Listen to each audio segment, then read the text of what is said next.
gentileza de vocês, que se tiverem alguma pergunta, façam pelo microfone, ok? Porque quando eu estou na janela de apresentação, eu não vejo a janela do Meet, né? Ou é uma ou é outra, ok? Então eu não vou estar vendo o chat. A não ser que sua pergunta possa esperar pelo final da aula, né? E você se sinta mais à vontade em relação a isso e faça a pergunta no chat, que no final da aula eu olho as perguntas que tem lá e respondo todas. Tranquilo? Se for uma pergunta que você acha que deva ser resolvida, ou pelo menos tentada a solução durante o decorrer da aula, fique à vontade, não se acanhe, não tem problema algum em me interromper. Às vezes eu só perco um pouquinho o fio da meada, a concentração, mas às vezes eu perco isso aí também, sem ninguém me interromper, certo? Então, aí vocês me auxiliam depois de dar continuidade onde foi que eu parei. Tranquilo?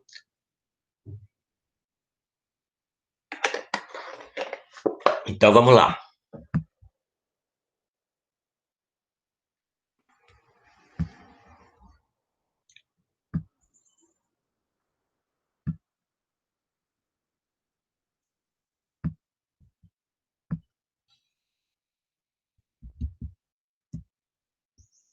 Conseguem visualizar já a apresentação?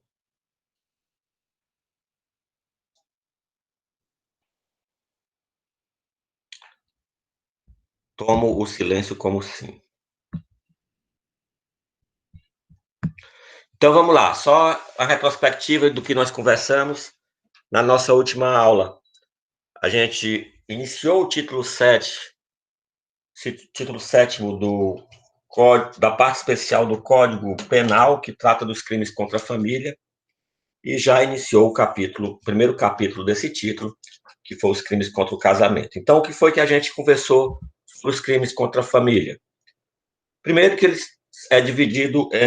esse título é dividido em 4 capítulos, né? Nós vamos tratar de crimes contra a instituição do casamento, contra o estado de filiação, assistência familiar e direitos e deveres familiares. Vimos também que existe base constitucional, certo, para todo esse título. Então, a proteção especial do Estado à família, no artigo 226, quando trata do casamento gratuito, religioso com efeitos civis, da dissolução do casamento apenas pelo divórcio, né, e pela morte.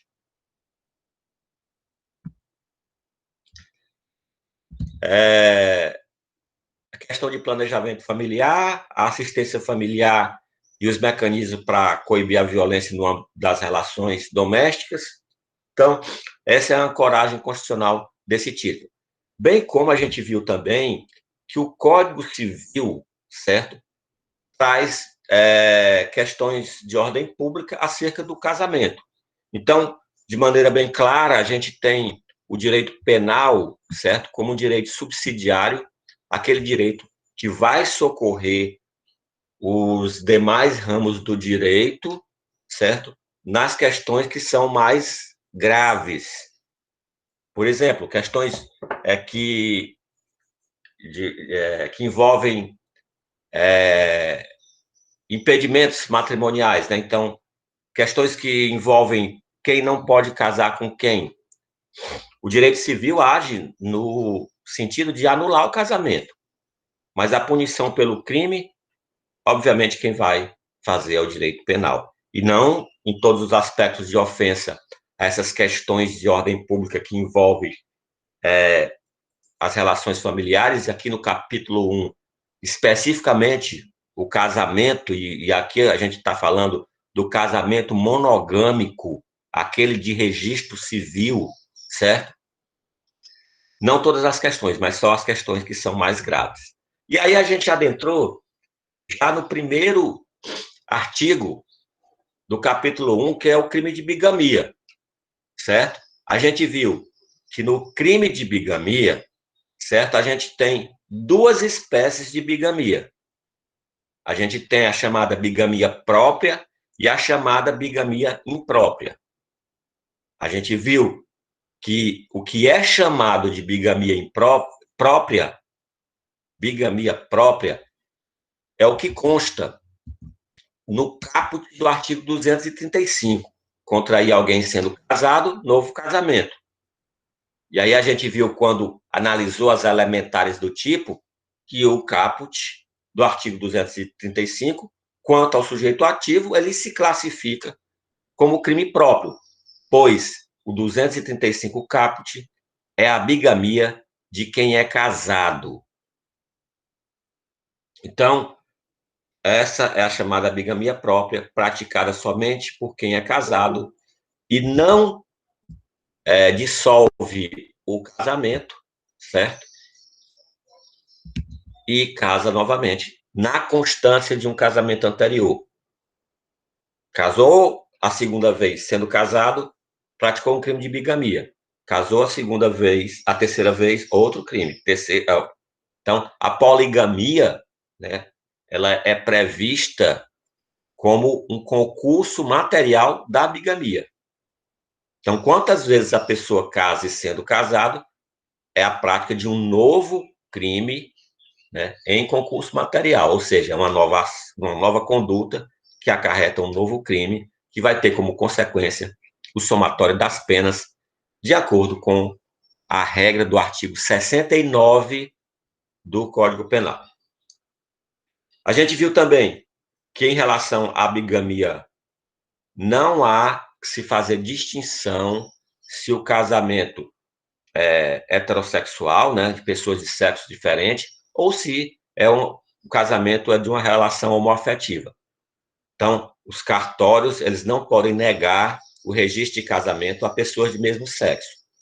Então, é um direito das pessoas optarem, né, por casar com quem quer que seja, obviamente, seguindo as regras do direito civil,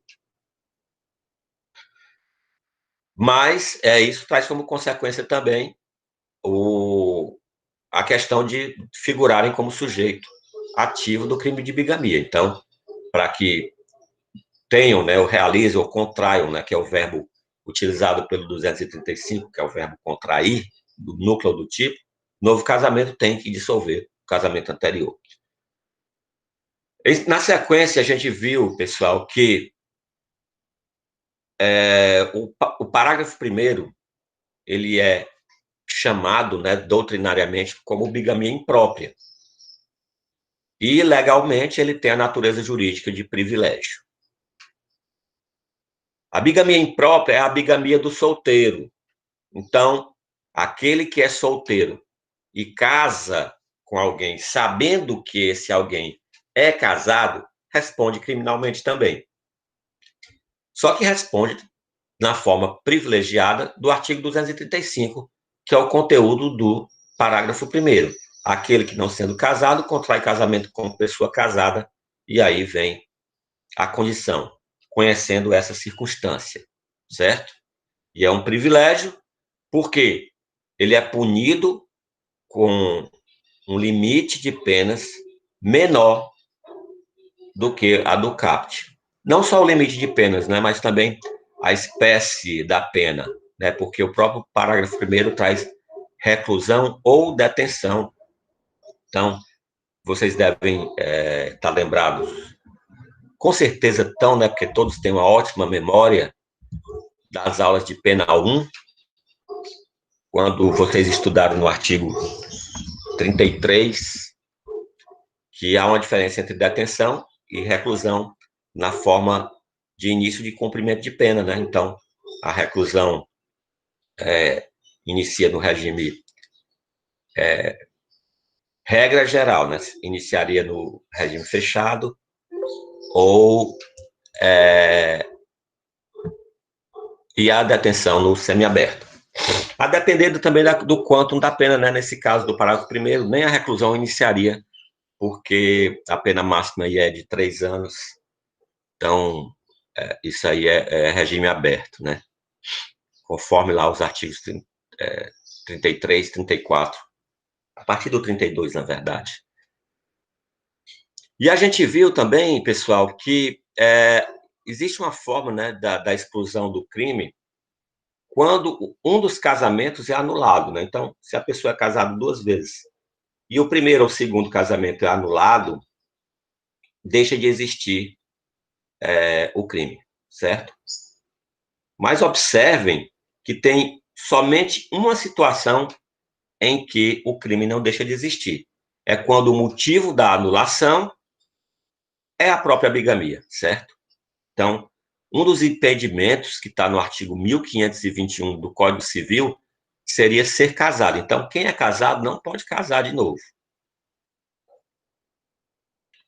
Ok? Então, se a gente olhar as regras de impedimento que estão no Código Civil, são algumas, né? Eu vou aqui ler para vocês, né? Para a gente ter a ideia do que são esses impedimentos que podem acarretar o.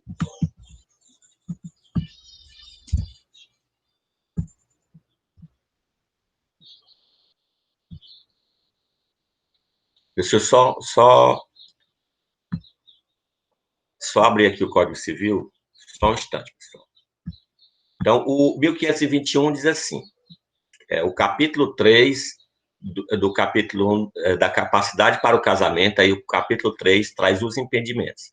Aí o 1521 traz a seguinte redação: não podem casar os ascendentes com os descendentes, seja o parentesco natural ou civil, ou seja, pai com filho, filho com mãe, né? Genro com sogra, os afins em linha reta, né?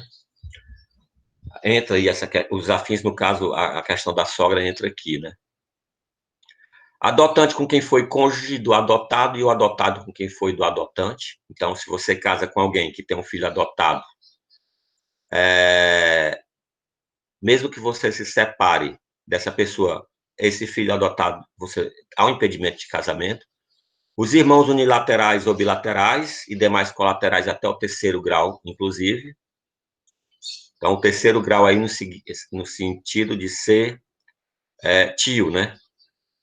Adotado com o filho do adotante, as pessoas casadas, o cônjuge sobrevivente condenado por homicídio ou tentativa de homicídio contra o seu consorte. E aí, pessoal, nós temos 7 hipóteses de impedimento e uma delas não pode ser utilizada para aplicação do parágrafo 2º do artigo 235, que é exatamente o inciso 6, as pessoas casadas. Então, qualquer um desses motivos que eu elenquei para vocês, né, podem anular o casamento e terão o condão de afastar a tipicidade aí da conduta, menos o inciso 6, que é ser casado.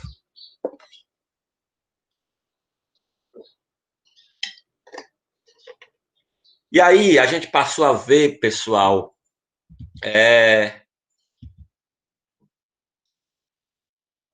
os principais elementares do tipo, certo? Então, a gente começou a analisar a objetividade jurídica, o tipo objetivo, o sujeito ativo e o sujeito passivo, coisa que somente na explicação rápida que eu fiz aqui como revisão da nossa aula anterior, eu perpassei por todos eles. Então, nós vamos observar aqui a objetividade jurídica é a organização familiar, né, o casamento monogâmico. Quanto ao tipo objetivo, nós vamos verificar o verbo contrair como ação nuclear, a bigamia própria no caput e a imprópria ou privilegiada no parágrafo 1º, né? Sendo elementos normativos as expressões casado e casamento. Quanto ao sujeito ativo, a gente viu que o caput é crime próprio, pois somente pode ser praticado pela pessoa casada, e a bigamia imprópria é crime comum, certo? Então, figura como sujeito ativo qualquer pessoa no parágrafo 1º. Sendo que o sujeito passivo imediato é o Estado, pois o tipo penal, ele protege a organização do casamento, e não aquele cônjuge que foi enganado, certo? Obviamente, se nós aprofundarmos, né, verticalizarmos a análise do sujeito passivo, né, nós vamos passar primeiro de forma imediata pelo Estado, e aí de forma imediata ou distante, o cônjuge, né, que é inocente, né, porque se ele não for inocente, ou seja, se ele for conivente com a situação, ele vai responder criminalmente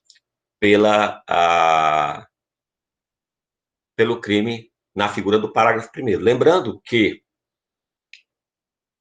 esse tipo de situação em que a gente tem duas pessoas que praticam o mesmo crime, mas respondem por tipos diferentes, como é o caso da bigamia própria e imprópria, ela é uma exceção da regra geral que o artigo 29 do Código Penal traz como regra para o concurso de agentes, né? Então, a regra é que em concurso de agentes respondam pelo mesmo crime, né? É a teoria monista que é adotada.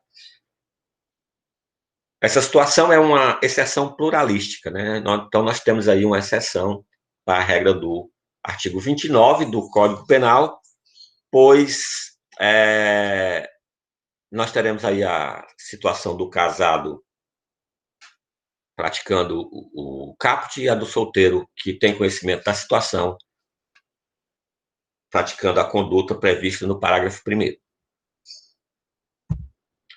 A gente viu também que esse tipo penal não admite a forma culposa, então, se a pessoa não age com o dolo de casar sendo casado, ou seja, ela é negligente, né, que é uma das situações de culpa, em aferir se já não é mais casada. Então, isso não poderia afastar o crime por falta de um elementar do tipo, né? E o momento consumativo, a gente viu que a gente utiliza a regra do artigo 1514 do Código Civil, que traz o momento da celebração.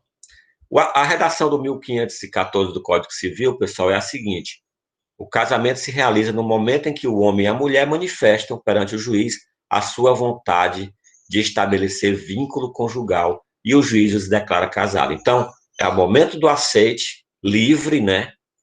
E o momento que o juiz declara casado. Então, a consumação se dá após o aceite, a declaração do juiz. Então, não tem o porquê ficar polemizando. Vocês vão encontrar essa polêmica na doutrina. Então, se vocês pegarem mais de um doutrinador para estudar, né? Como eu sei que vocês fazem, né? Todos estudam por 3, 4, né? Porque vocês só estão fazendo essa disciplina. Então, vocês têm tempo de sobra, né? Para estudar por 3, 4 doutrinas o mesmo assunto. E aí vocês vão ver que existe divergência doutrinária acerca do momento consumativo do casamento. Aliás, né, devem fazer a disciplina nesse horário AB, porque gostam de acordar cedo e ficar com o resto do dia para estudar Direito Penal 3, né? Então, isso me libera, né, para ser bem exigente, né, com vocês, não é verdade? Professor, Oi, Ana. quando você vai fazer um matrimônio, o juiz não tem como ver o registro se a pessoa já é casada, não? Tem sim. Na verdade, essa questão da bigamia, ela se torna cada vez mais difícil de ocorrer, certo? Por causa da integração dos cartórios. Agora, veja só, e outra coisa, o casamento exige a publicação dos chamados proclames no Diário de Justiça, certo? Então, fica publicado no Diário de Justiça por vários dias, para que, obviamente, isso é meio... Não vamos ser aqui inocentes, de achar que vocês todo dia, né, vocês que são casados, né, todo dia leem o Diário de Justiça procurando saber se o cônjuge de vocês entrou com um pedido de casamento. Não, né? Não vão fazer isso. Eu sei que, não, que vocês têm tempo de sobra, mas não para isso. Mas existe a integração dos cartórios. Mas veja só, existe cartório que funciona em distrito, lá no interior, não sei de onde, certo? No meio do mato. E que fazem os registros em livros, certo? Então, quando a gente fala de crime dentro da academia, a gente está falando de situações possíveis, né? De situações em tese. Obviamente, quem casa num cartório na cidade de Fortaleza e depois procura um outro cartório para casar, vai ser constatado que ele é casado, né? Tá ok? Professor, Oi, Matheus. e se o segundo casamento realizado for realizado em outro país? Como se procederia dessa forma? Aí você tem que ver a questão da validade desse casamento no Brasil, certo? Porque não é todo país que tem esses acordos, né, bilaterais com o país, com o Brasil. Mas quando não tem esse casamento em outro país, ele precisa sofrer uma espécie de homologação aqui pela justiça, certo? Aí nesse momento seria consumado.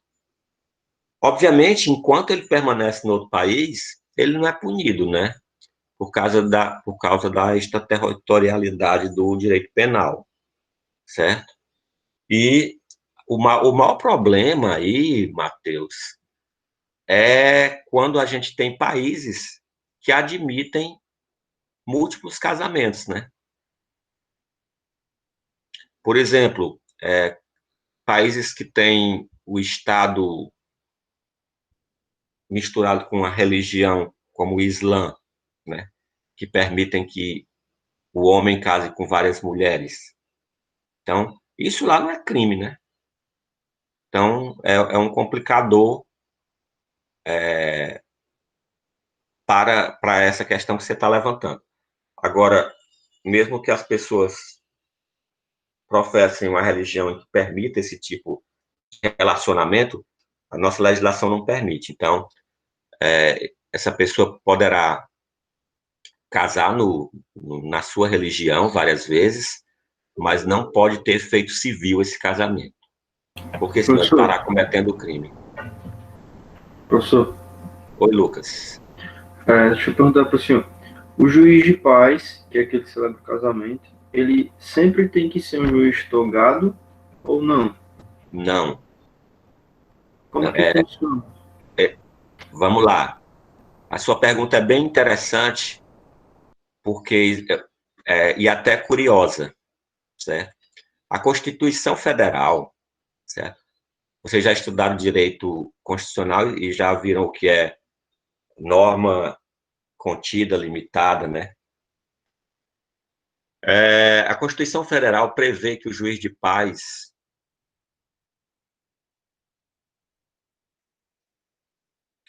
a Ana está pedindo para eu repetir a tua pergunta, Eu Lucas. escrevo aqui, professor. Eu escrevo aqui, pode continuar respondendo. Certo. Então, o juiz de paz, conforme é previsto na Constituição Federal, ele é um cargo eletivo, tipo um vereador. Então, as pessoas se candidatam e esse mandato é igual ao de vereador, ele é de 4 anos. Só que isso nunca foi regulamentado, certo? Então, os cartórios, eles são vinculados aos tribunais de justiça. Então, na verdade, quem funciona como juiz de paz é quem é titular cartorial, né? Então, ele não é um juiz togado. Ele recebe esse nome de juiz, mas ele não tem poder jurisdicional, né? Ele tem o poder apenas de celebração do casamento. Mas a regra constitucional é que ele seja nomeado por concurso público de provas e títulos. Aliás, desculpe, por eleição direta, certo?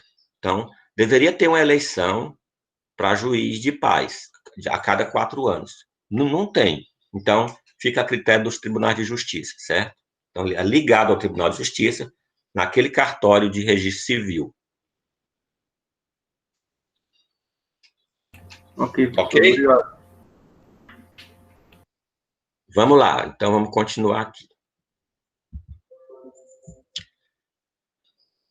E a gente viu que a tentativa é admissível porque é um crime que é plurissubsistente e que a ação penal é pública incondicionada. Eu parei, pessoal, nesse slide aqui, bigamia e falsidade. Isso, até algumas perguntas que vocês fizeram hoje, né, levantaram essa questão. Então, vamos lá, discutir esse slide. Vocês acham que é possível alguém praticar o crime de bigamia sem praticar antes um crime de falsidade?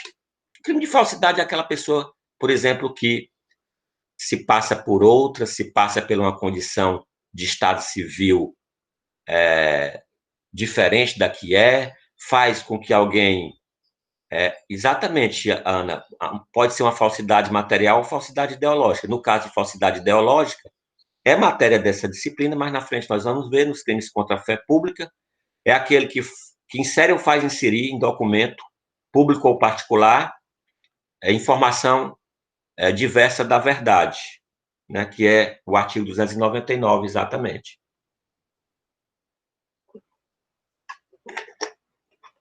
Mas pode ser uma falsidade material também, né? Por exemplo, a pessoa pode... quando você tem uma certidão de casamento e você se divorcia, você continua com esse documento de certidão de casamento. Só que é anotada nessa certidão que você é divorciado, certo? A pessoa pode muito bem falsificar isso. Então, isso seria uma falsidade material. Então, o que eu estou questionando é: existe possibilidade de alguém sem praticar, considerando que o elemento subjetivo é o dolo, existe possibilidade de alguém praticar o crime de bigamia sem praticar uma falsidade anterior? Sim, não. Dessa vez eu não vou colocar a opção depende, porque só o sim ou não é bastante indicativo da resposta correta. Professor, eu acho que não, porque de qualquer forma ele teria que se passar por outra pessoa, assim, tipo, se ele já é casado, ele teria que esconder para poder casar de novo. Exatamente, não há possibilidade. Então, nós temos a falsidade como caminho, né, como meio para a prática do... Um crime absolve o outro, não, professor? Absolve. Você fez uma observação bem pertinente. Agora, a absolvição do crime por outro só se dá a partir do momento do início da fase de execução.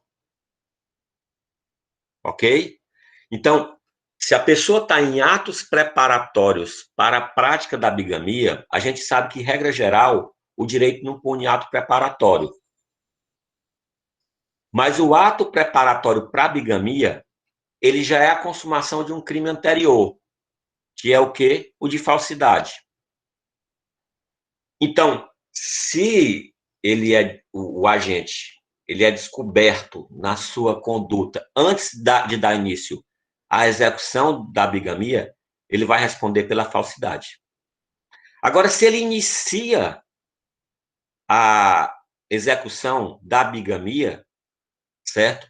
O crime vai absorver o outro, e é exatamente, Davi, é o princípio da consunção.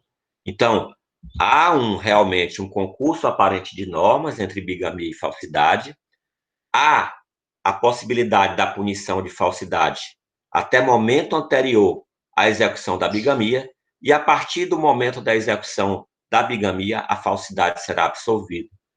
e o concurso aparente de norma será resolvido pelo princípio da construção, ou também chamado de princípio da absorção. Ficou claro isso, meu povo? Não, pra mim não ficou não, professor. Ele Professor. comete a falsidade ou não comete antes da bigamia? Comete.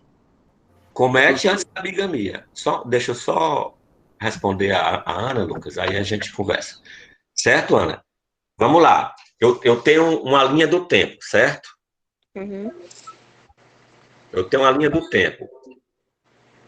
O indivíduo está se preparando para praticar a bigamia, está preparando os papéis, vamos supor, falsificou o documento, ou chegou ao cartório e se declarou solteiro para dar entrada nos papéis, ele ainda está em ato preparatório. Mas o crime de falsidade já está consumado. Uhum. Até aí ele responde só pela falsidade. Mas ele dá início à a fase de execução do crime de bigamia, certo? Continuando na nossa linha do tempo. A partir desse momento, como a falsidade é meio para a prática da bigamia, ele não responderá mais pela falsidade, porque a bigamia vai absolver o crime de falsidade. Entendi. Ficou claro agora? Uhum. Obrigada. Lucas? Professor, só repete para mim, quando é que começam os atos executórios? Seria a partir do noivado, por exemplo? Seria isso? Não. É Seria a porque, partir... como é uma questão formal, é a partir do momento em que ele se dirige ao cartório, né, para dar a entrada no processo de casamento. Né? Até então, ele mantém só o relacionamento com a outra pessoa, não, isso não é crime. Né? Isso, desde 2005, desde 2005 já não se põe mais esse tipo de conduta, é uma questão extremamente particular e individual, né? A gente discutiu, inclusive, na aula passada, a questão do poliamor, né? Então, pessoa, desde que não formalize isso no registro civil, não há punição para isso. Isso fica dentro da esfera particular de cada um. Tranquilo? Beleza, professor. Obrigado. Valeu. Então, essa questão do concurso aparente de normas é caso superado, né? Caso superado, assim, para a nossa aula, pessoal. Se você tiver dúvida, eu não estou dizendo que caso superado, eu nunca mais vou lhe responder uma pergunta se você fizer sobre esse assunto, não, né? Se você tiver dúvida posterior, fique à vontade. Eu já me coloquei à disposição por vários canais de comunicação e fique à vontade. Né? Então, é caso superado para a aula, porque a gente precisa dar seguimento, né? Quanto ao parágrafo 2º, a causa de exclusão da tipicidade, esse eu já comentei, não precisa tecer mais nenhum outro comentário, a não ser que alguém tenha alguma dúvida sobre isso. Ficou dúvida sobre o que está no 1521 como causa de anulação, e a única causa que está lá no 1521 que não pode servir como critério de exclusão da tipicidade é o inciso 6, o casamento. Né? Porque senão o crime de bigamia jamais existiria.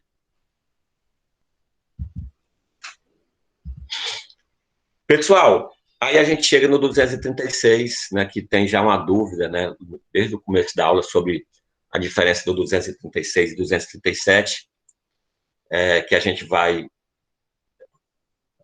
dirimir nesse momento. O artigo 236 é o tipo penal que tem o segundo nome mais bonito, né? Induzimento a erro essencial e ocultação de impedimento. O primeiro que tem o nome mais bonito é o 345, exercício arbitrário das próprias razões. Então, esse crime não é difícil de se entender, né? Porque a gente já explorou muito sobre o que é contrair casamento, certo? Então, a gente já sabe quando é a execução, a gente já sabe quando é a consumação, certo? Só que aqui, Diferentemente do 235, o 236 ele é contrair casamento, induzindo em erro essencial, o outro contraindo, ou ocultando impedimento que não seja casamento anterior. Ora, eu acabei de ler a lista do que é impedimento, que está no artigo 1521. Aqui nós temos uma exceção, só não pode ser casamento anterior, esse impedimento. Por quê? Ora, essa resposta é muito fácil. Porque se o impedimento for casamento anterior, nós não vamos tipificar a conduta no 236, mas no 235, que é a bigamia.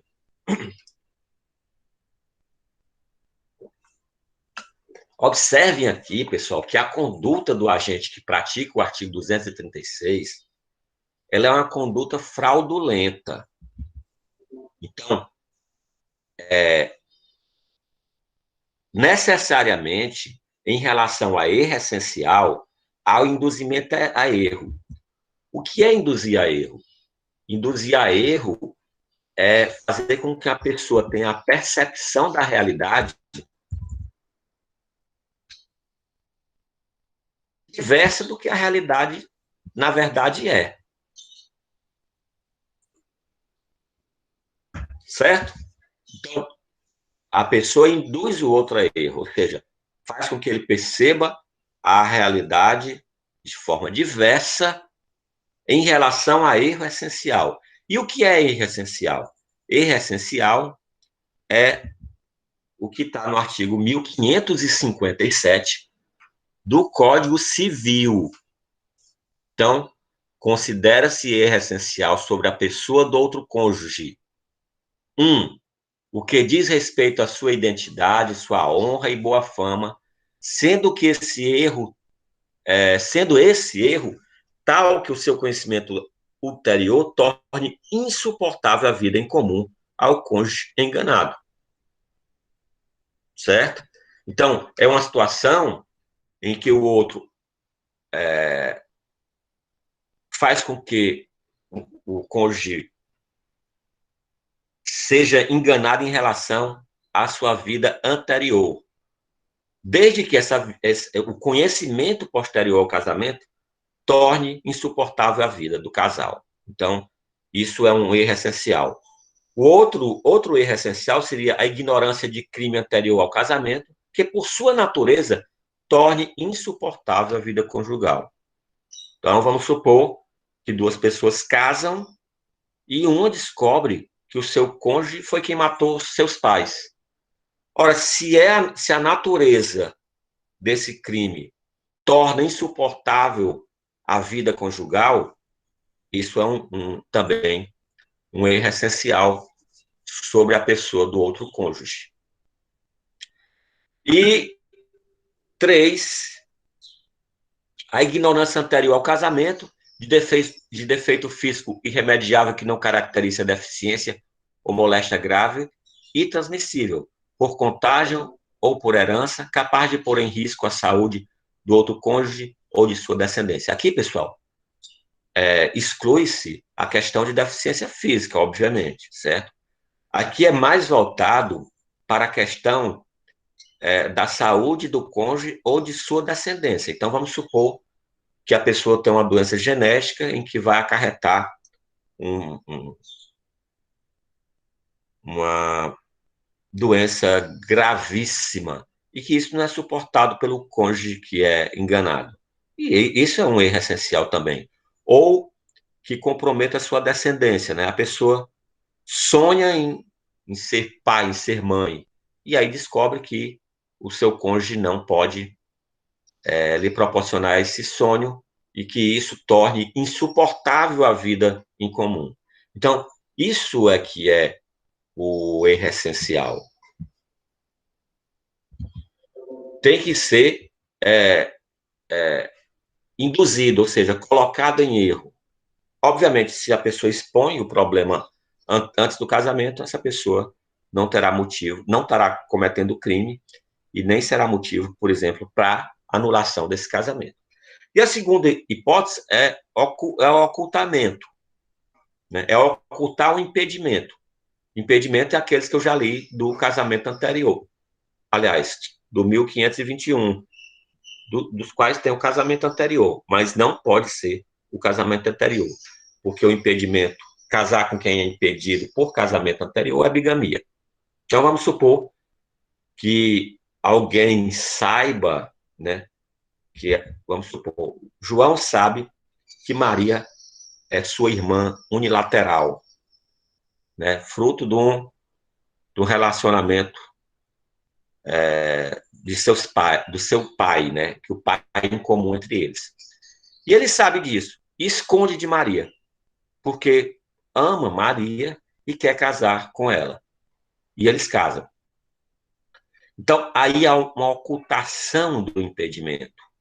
João sabia que ele não poderia casar. Maria não sabia do impedimento.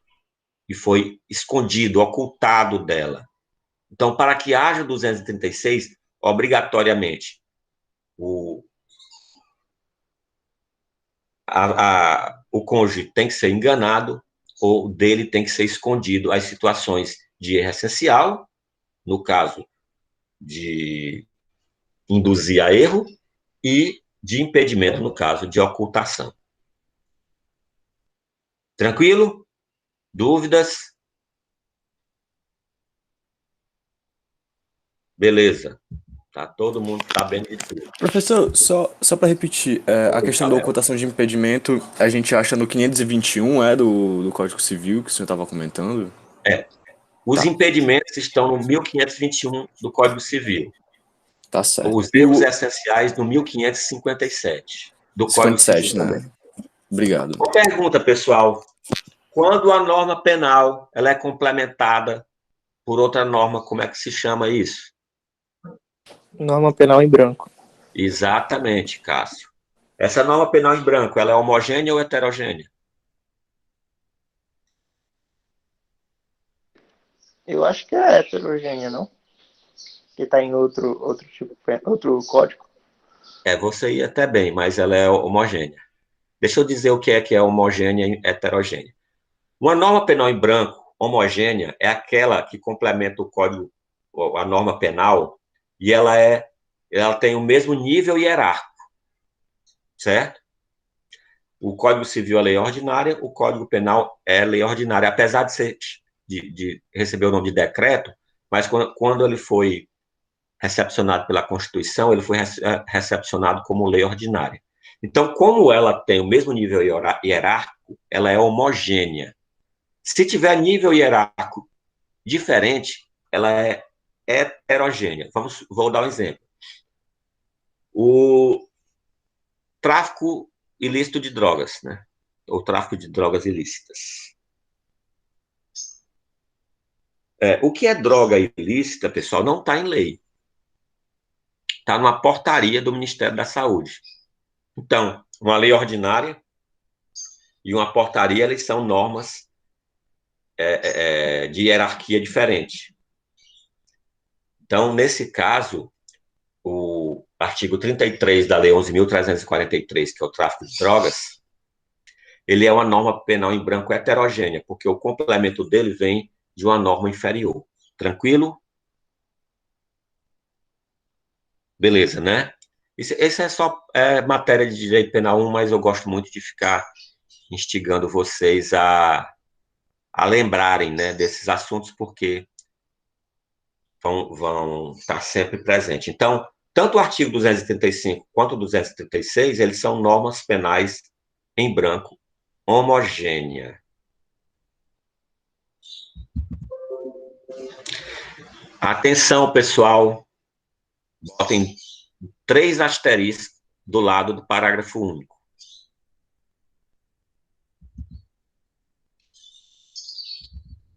Porque ele tem 2 particularidades que são únicas. Então, vamos lá. A ação penal depende de queixa do contraente enganado, a primeira parte. O que isso quer dizer? Qual a modalidade da ação penal?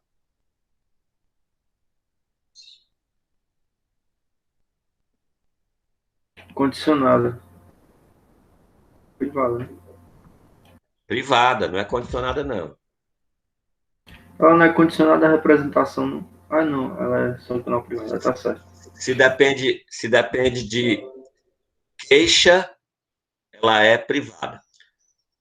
Queixa, pessoal, né, quando se fala em queixa, queixa-crime é peça processual que inaugura a ação penal privada, certo? É matéria de direito processual, mas a gente não tem como deixar de falar quando está comentando, porque eu tenho que comentar o artigo, né? Professor, é Então, julgado pelo GCRIM, é? aí se a G-crime depende, nesse caso porque a pena é de 2 anos, né? Se é Mas G-crime ou depende de não, quê? depende do quantum da pena. Os Até juizados 2 anos, é? especiais julgam crimes com pena de até 2 anos, que é esse caso, né?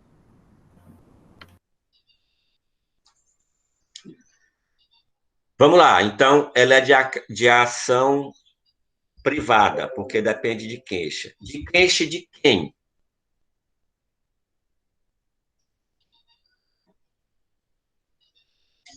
Do contraente enganado, né? Aí, claro. Pessoal, o artigo 236, anotem aí, é o único caso no nosso ordenamento jurídico de ação penal privada personalíssima. E o que quer dizer isso? Ora, quando a ação penal é privada, vocês estudaram isso em Penal 1, quando estudaram o artigo 100, e por um acaso o ofendido venha a faltar, né, vamos supor que ele morre, a ação pode ser intentada pelo cônjuge, ascendente, descendente, cônjuge, irmão, ascendente ou descendente, né? Ok? Nesse caso, não. Ela é personalíssima. Se por um acaso o ofendido morrer, a ação penal não pode ser intentada. Tranquilo? Então, primeira observação sobre o 236. Único caso no nosso ordenamento jurídico em que a ação penal é privada personalíssima. Segunda observação importante, né? Depois de contraente enganado, o parágrafo único diz: e não pode ser intentada, senão depois de transitar em julgado a sentença, que por motivo de erro ou impedimento, anule o casamento. Então, quando é que o contraente enganado pode entrar com ação penal? Somente depois que uma ação civil anule o casamento por erro ou impedimento. Certo? Aí vamos analisar essa questão sob a luz das condições da ação. Vocês estudaram já teoria geral do processo, né? Espero que sim. Lembram quais são as condições da ação? Vocês têm uma memória muito ruim, né? Qualquer dia eu vou trazer o meu pai de 86 anos para dar uma lição do que é uma memória boa, certo? Para vocês. Pessoal, as condições da ação, de forma geral, né, que vocês estudaram em teoria geral do processo, anotem aí, né, LIP, LIP, legitimidade da parte, interesse de agir e possibilidade jurídica do pedido. Certo?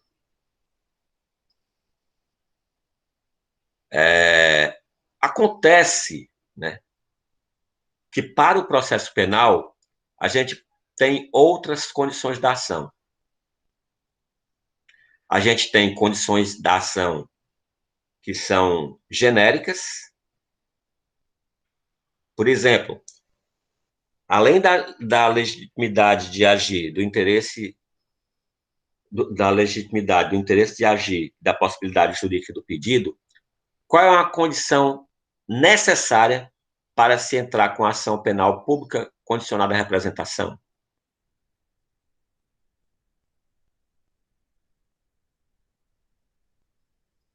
A representação. Então, para o direito penal, existem situações em que, além dessas condições genéricas, nós temos outras condições. E temos condições da ação, né, que aí são chamadas condições de procedibilidade,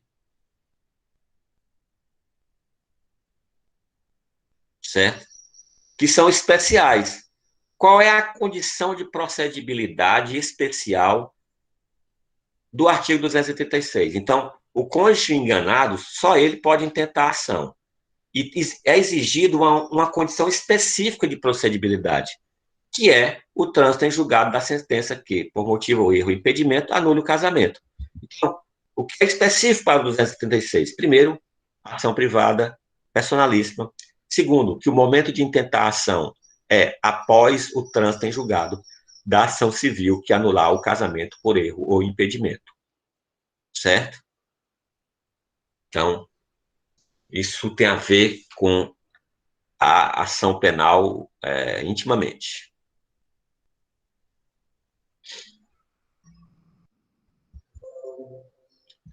Tranquilo, pessoal? Dúvidas? Questionamentos? Vamos lá, então. Quanto aos principais elementos, né? Então, a gente continua dentro dos crimes contra a família, né? E especificamente aí a questão dos matrimônios, a proteção contra, né, os matrimônios ilegalmente celebrados, no tipo objetivo, certo? Nós vamos ter o verbo mesmo do tipo anterior, né, do 285, o verbo contrair, e os meios de execução, né, aí a conduta aqui é vinculada, né, nós vamos ter ou ele pratica a conduta induzindo a erro essencial ou ocultando impedimento.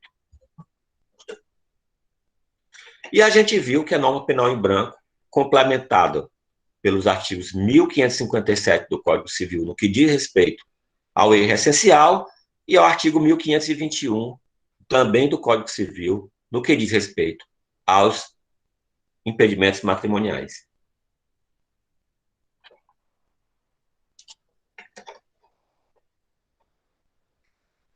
Quanto ao sujeito ativo, pessoal, às vezes eu boto nos meus slides que eu não concordo, exatamente para instigar a discussão. Existem doutrinadores que dizem que esse crime é próprio, pois somente o cônjuge em erro, em situação de impedimento matrimonial ou ensejador de erro essencial, é que pode praticar o crime. Existe doutrinador que diz que esse crime é comum, porque não se pode atribuir a conduta como característica da pessoa. Certo?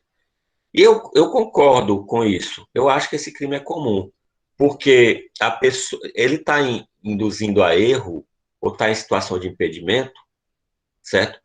É a conduta dele e não a característica pessoal dele.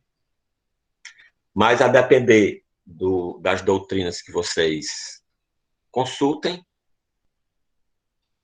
vocês vão encontrar essa classificação do sujeito ativo como próprio e a classificação do sujeito ativo como comum. Professor. Oi, diga, Lucas. Mas outra pessoa não pode cometer o crime, não? Por exemplo, alguém da família, sei lá, dizer assim, não, aquela pessoa, ela, tipo, não é... Deixa eu ver. As causas de impedimento aqui. Enfim, não é seu ascendente, enfim, dizer, ela não desconhecer e outra pessoa vir da própria família vir dizer, não, não é seu ascendente, você pode casar, e a outra pessoa também desconhecer, só aquela pessoa saber, ela não comete o crime, não? Na verdade, aí, se há indução a erro, teoricamente, em tese, sim, né? Certo? E aí os dois cônjuges seriam enganados, não é isso que você está dizendo? Justamente, é isso. Se um terceiro que sabe de toda a situação, engana querendo ou não a ambos. Entendeu? Induz ambos a erro. Sim, poderia ser, sim. Por E isso aí se torna um ele crime não, comum. aí seria mais justificável ainda o crime ser comum, porque não é ele que é o detentor da condição do impedimento, né? Ele estaria na situação de indução a erro essencial, né? Ou ocultando impedimento, mas não era ele o portador da condição. É isso que você está dizendo, né? Aí justificaria-se mais ainda a questão da classificação do sujeito ativo, né? Professor, Oi, Cássio. uma coisa, é porque, se eu não me engano, no NUT ele fala que a parte de ser próprio é porque você é o cônjuge. E no CAPT ele fala que é contrair o casamento. Essa terceira pessoa ela não contrairia o casamento. É verdade. Você fez uma observação importante, mas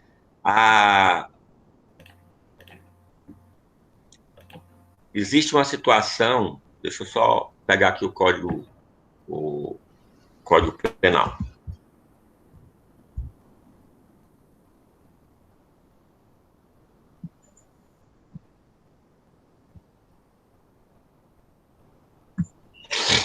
Cássio, você tem razão. Dentro das elementares do tipo tem o uso núcleo contrair, certo? Então, nesse caso, nós não poderíamos ter um erro contra um crime contra o casamento em si, certo? Mas vejam só, a gente vai ver isso especificamente nos artigos 238 e 239, certo?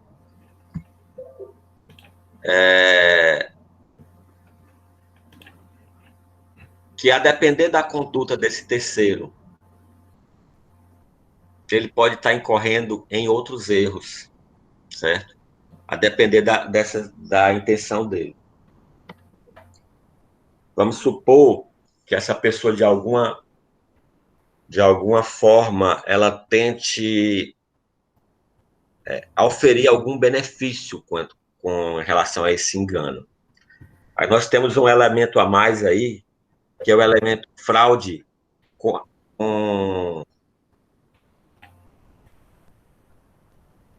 o elemento fraude que pode caracterizar, por exemplo, um estelionato ou outro tipo de fraude qualquer, certo?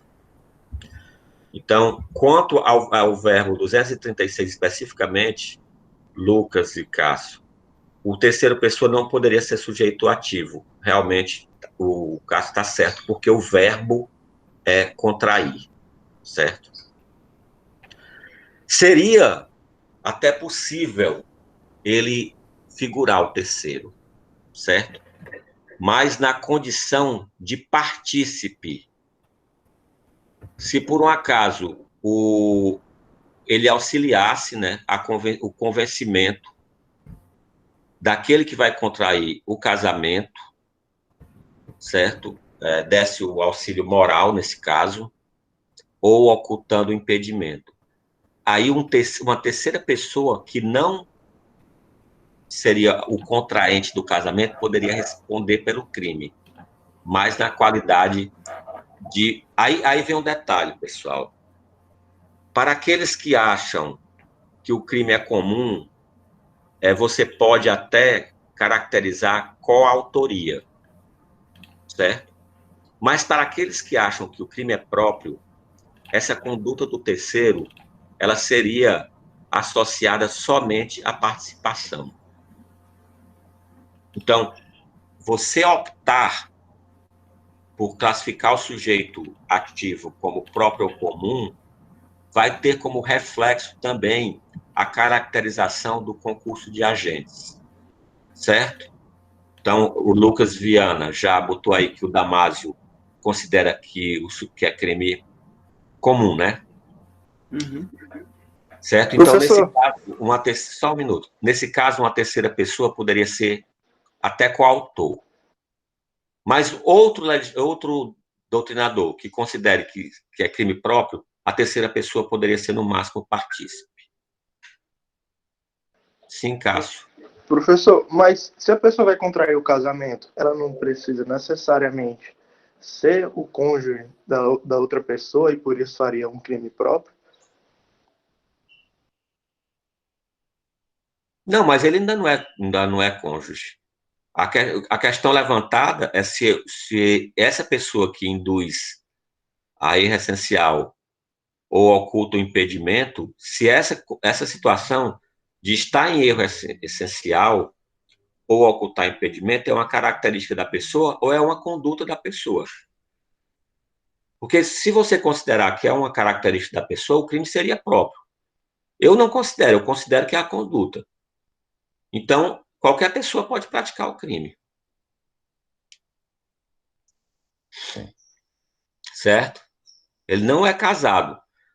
Porque se ele for casado, não é 236, é 235. Tranquilo? Então, vamos lá. E quanto ao sujeito passivo, pessoal, de forma imediata é sempre o Estado, né? E de forma distante ou mediata, aí nós temos o contraente enganado. Mas lembre-se, essa questão do sujeito passivo, o sujeito passivo é o titular do bem jurídico. Certo? O bem jurídico aí é a questão da organização do casamento regular. Então, pertence ao Estado e não ao contraente. O contraente enganado pode pedir algum tipo de ressarcimento? Pode. Certo? Mas aí é na esfera civil, né? Na verdade, ele pode até pedir na esfera penal, já que a ação é personalíssima. Só que vai ser liquidada e cobrada na esfera civil. Isso vocês vão estudar em processo. Então, no pedido lá da ação penal,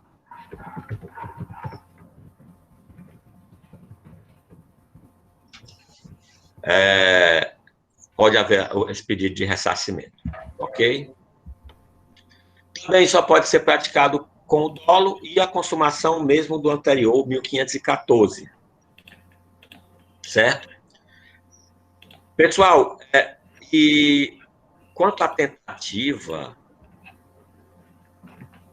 ela pela doutrina, ela não pode haver tentativa por conta da condição de procedibilidade, certo? Então, essa questão da tentativa, ela é pacífica na doutrina. E a condição de procedibilidade é exatamente o trânsito em julgado da ação civil em razão do erro essencial ou impedimento. Tranquilo até agora? Alguém perguntou logo no começo da aula qual era a diferença do artigo 236 para o artigo 237. Então, o artigo 237, ele traz a conduta de contrair casamento, conhecendo a existência de impedimento que lhe cause a nulidade absoluta. Então, aqui, mais uma vez, temos norma penal em branco, né, que é complementada pelo artigo 1521 do Código Civil e só trata de impedimento, né? A primeira diferença do 236 para o 237. Mas a diferença básica do 236, quando se refere ao impedimento do 237, é a presença do elemento fraude, né? Há uma ocultação do impedimento no 236. Aqui não há ocultação do impedimento. Há o conhecimento. Então, vamos supor que dois irmãos casem, sabendo, um sabe da condição do outro. Não há ocultação nesse caso por nenhum dos dois, mas há a presença do impedimento, que caracteriza aí o artigo 237. Então, essa é a diferença básica do 236 para o 237. O elemento fraudulento presente no 236. Tranquilo? Não tem nem o que a gente comentar além dessa questão da diferença, não. Só desculpe que eu não lembro o chat aqui. Foi o próprio Cássio, né, que perguntou qual seria a diferença. Então, Cássio, é somente isso. é a questão da presença do elemento fraude.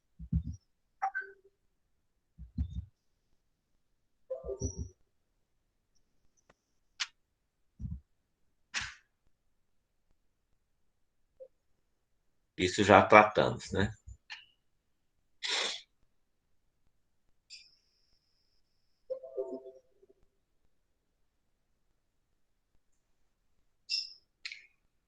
Vamos lá.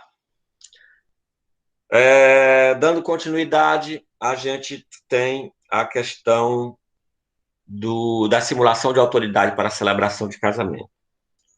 Pessoal, isso aqui é um crime formal, certo? A conduta é atribuir-se falsamente autoridade para a celebração de casamento.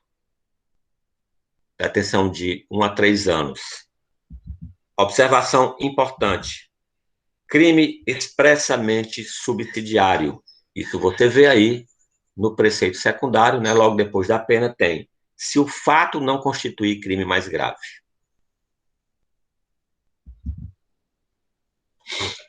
Então, pessoal, basta que a pessoa se apresente com essa autoridade para celebrar o casamento para o crime estar consumado, certo? Não precisa nem a realização de nenhum ato. Pelo contrário. Existem alguns crimes que exigem a prática de ato de funcionário público. Existe um crime contra a administração pública chamado usurpação de função, que ele só é caracterizado quando aquele que se passa por funcionário público pratica ato privado de funcionário público. Nesse caso, não. Nesse caso, basta a autoatribuição dessa condição de autoridade competente para a celebração de casamento. E, falando a questão da constituição de crime mais grave, a gente pode ter, por exemplo, caracterização de estelionato. Então, se a pessoa se passa pela autoridade para celebrar casamento e cobra para isso, né, ela recebe vantagem e a pessoa sofre, e a vítima sofre prejuízo, nós temos aí um crime mais grave, que é o artigo 171,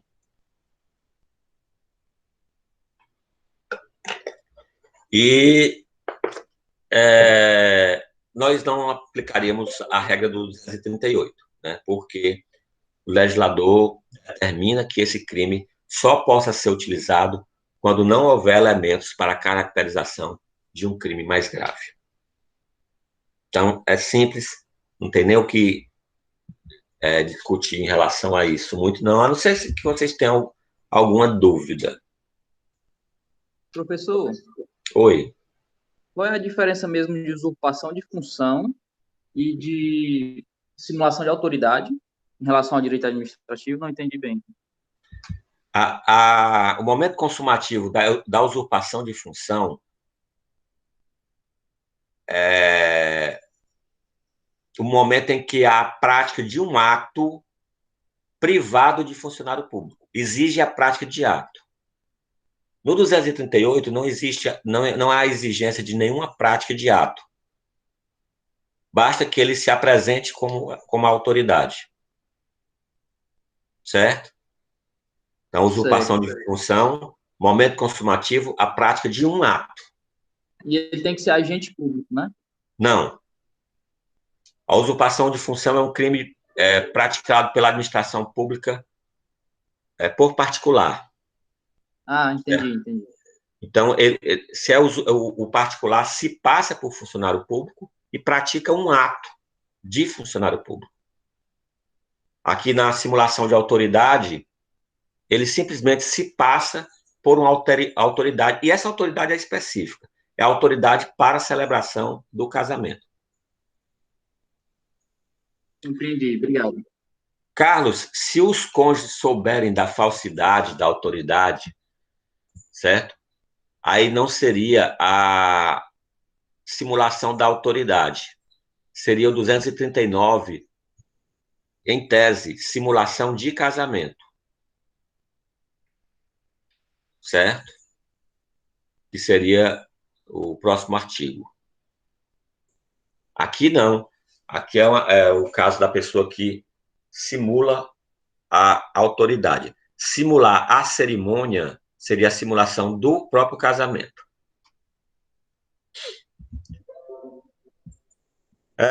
Quanto aos principais elementos do tipo, né, nós temos aí,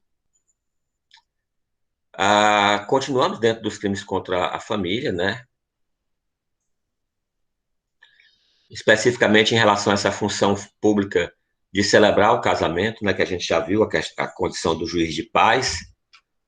Quanto ao tipo objetivo, nós vamos ter aí modificação, né, porque até então, até o 236, o verbo seria o contrair, né, e aí eu coloco aqui também como uma provocação, certo?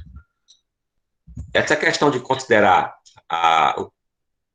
uma espécie de usurpação de função, ela não é pacífica na doutrina, certo? Ok? Alguns doutrinadores defendem que seria uma espécie de usurpação de função, porque seria uma usurpação de função com elementos especializantes, mas alguns doutrinadores dizem que não, até mesmo porque o momento consumativo é totalmente diverso, não exige a prática de ato por parte daquele que se atribui. É crime comum, mais uma vez, o Estado como sujeito passivo. Crime que não comporta a modalidade culposa e é crime formal, né? Basta atribuir-se. Quanto à tentativa, pessoal, vale aí repetir a regra de quando é possível haver tentativa de um crime. Então, o crime admite tentativa, certo?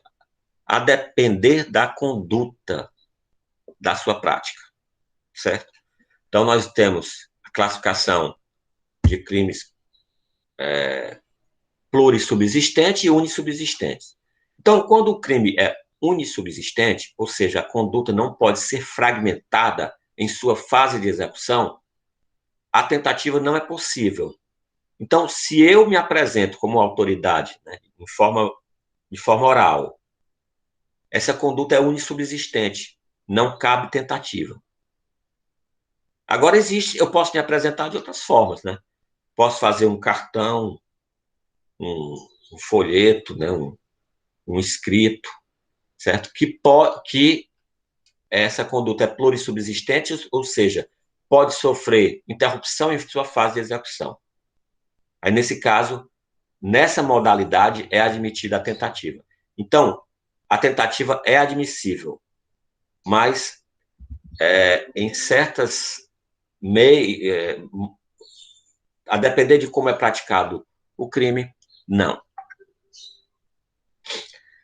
E como eu disse... Professor. Oi, Cássio. Nesse caso do 238, se você assume esse papel de fingir ser essa pessoa e comete algum ato, passa a ser usurpação ou continua sendo o 238?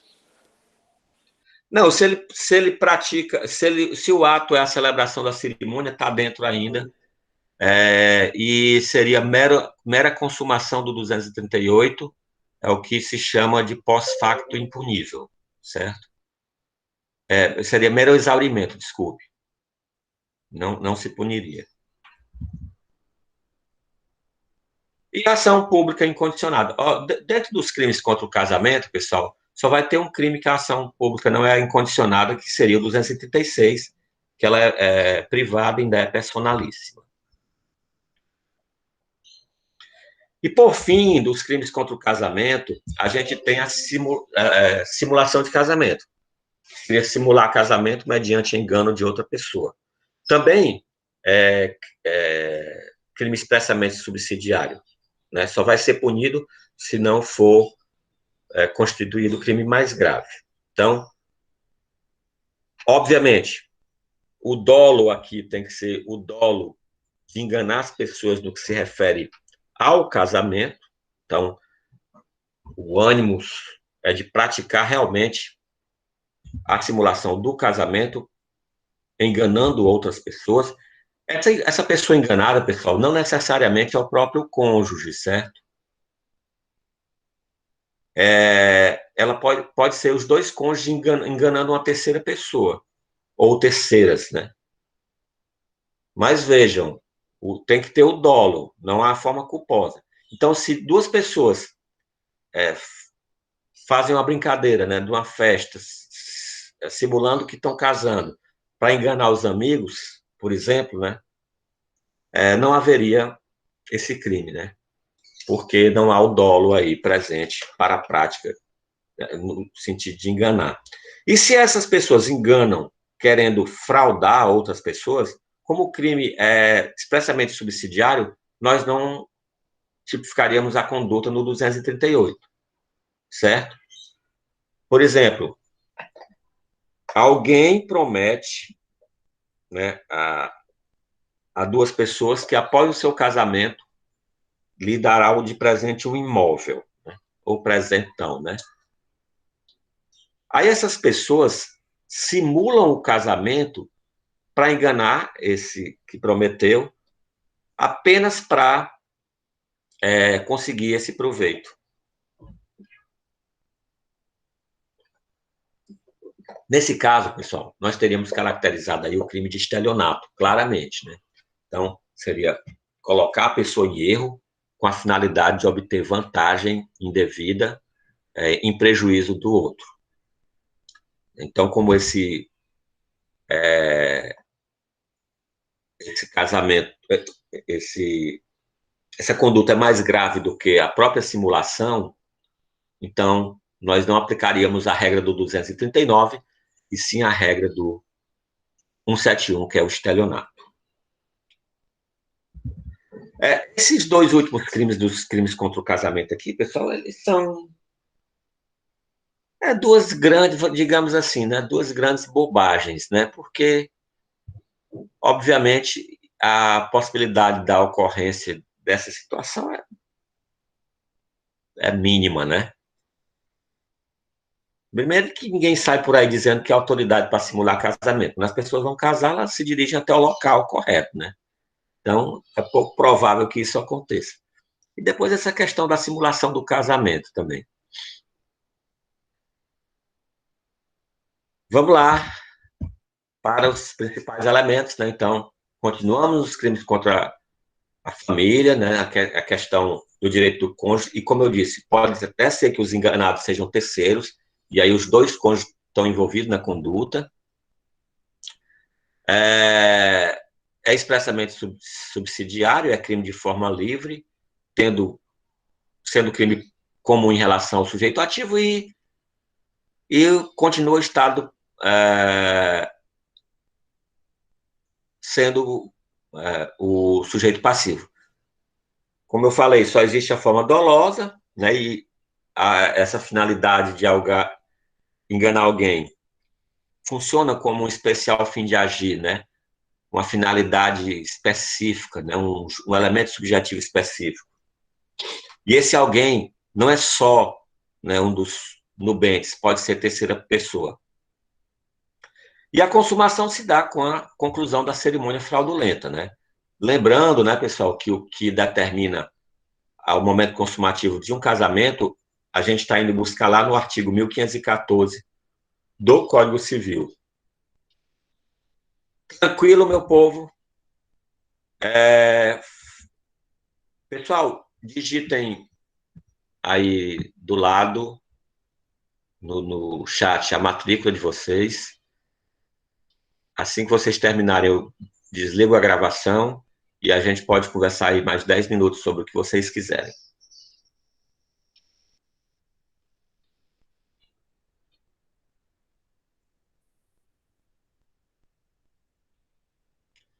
Hoje batemos mais uma vez o recorde, né? Temos 47 alunos, só faltaram 10 alunos hoje. Essa turma, estou dizendo, ela é forte concorrente para ser a minha turma predileta do horário AB de terça e quinta.